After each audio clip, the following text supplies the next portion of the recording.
ਇਹਦੀ ਬਾਅਦ ਫਿਰ ਜਰਾ ਕਰਦਾ ਹਾਂ ਬਸ ਉਹ ਸਹੀ ਉਹ ਦੂਜੀ ਪੈ ਜਾਏਗੀ ਉਹਦੇ ਨਾਲ ਕੋਈ ਮਸਲਾ। ਇਹਦੇ ਕਿੰਨੇ ਮੰਗਦੇ ਪੈਸੇ? ਇਹਦੇ 13 ਯਾਰ ਹੁੰਦੇ ਥੋੜੇ ਰਹਿ ਗਏ 13 ਤੋਂ ਛੱਡ ਕੋਈ ਦੇ ਮਸਲਾ ਨਹੀਂ ਥੋੜੇ ਦਿਨ ਰਹਿ ਗਏ ਕੋਈ 13 ਤੋਂ ਥੱਲੇ ਆਈ ਹੋ।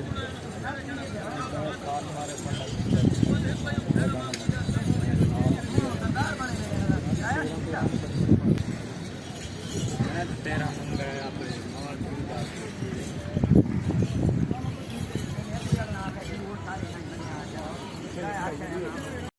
कल्ला से लगे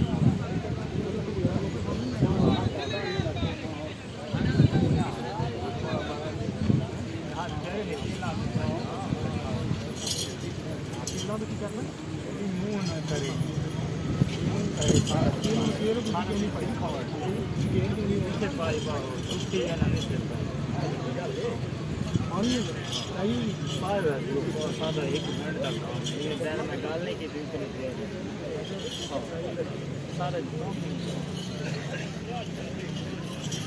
ਇਹ ਖਤਰਨਾਕ ਜੇ ਟੁੱਟ ਜਾਂਦੀ ਹੈ ਨਾ ਸਾਰ ਪੂਰੀ ਨਹੀਂ ਸਾਰੀ